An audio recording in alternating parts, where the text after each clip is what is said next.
Hey guys, so this is part two of the video. How do I keep teens interested in praise dancing? And one of the things I want to help you focus on is teach them about personal worship and corporate worship.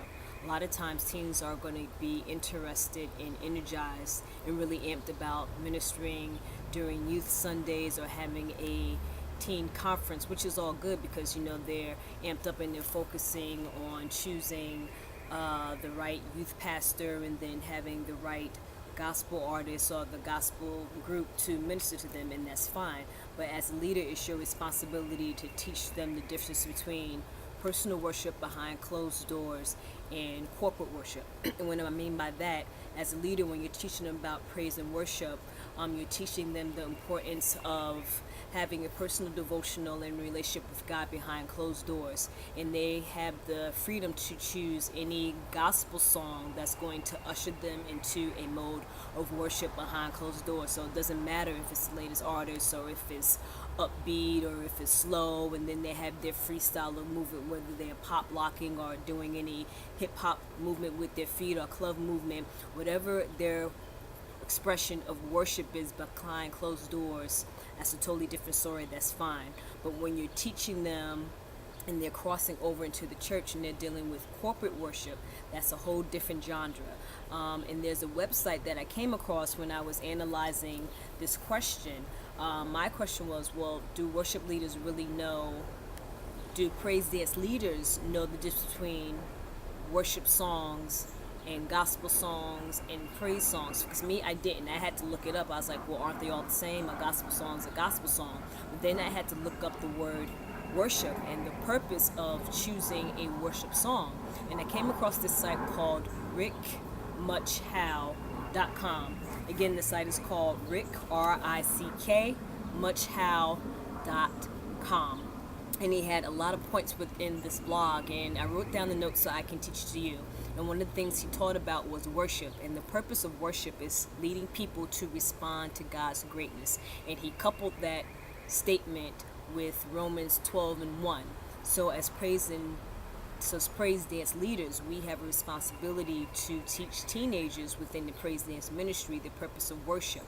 And he has a model called Impact, and within that model, the basis of worship is to lead the corporate body into praise, into adoration, get them to commit to what they're doing, and in the end tie them together as a corporate body so they can worship God on one accord. So it is important as a leader to select the right gospel song.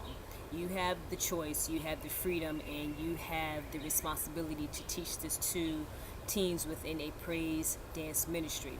Again, explain to them the difference between personal worship behind closed doors, meaning they can choose any type of gospel artist with any type of beat. It could be rap, it could be upbeat, it could be club, as long as it's a form of worship and they can freestyle any way they want to, and as long as God is speaking to their heart, that's fine. But personal worship behind closed doors is very different from corporate worship. And again, it is the leader's responsibility to choose the right worship song, because again, the focus is to get the corporate body to tie them into worshiping God and worshiping God on one accord. Okay, so that's number one.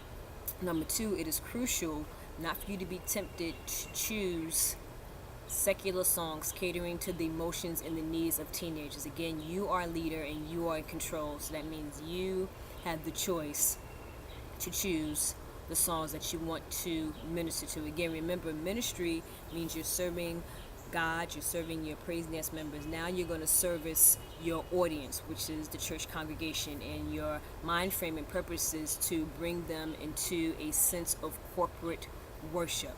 So secular songs do not raise or uplift God in a mode of worship. For example, a praise leader should not choose One Dance by Drake. The lyrics are not about God, it's not about dancing with God, so there should be no reason for a praise and dance leader to choose that song and then couple it with scripture and then try to put a concept to it. That's just wrong and it's out of order, and you can't do that.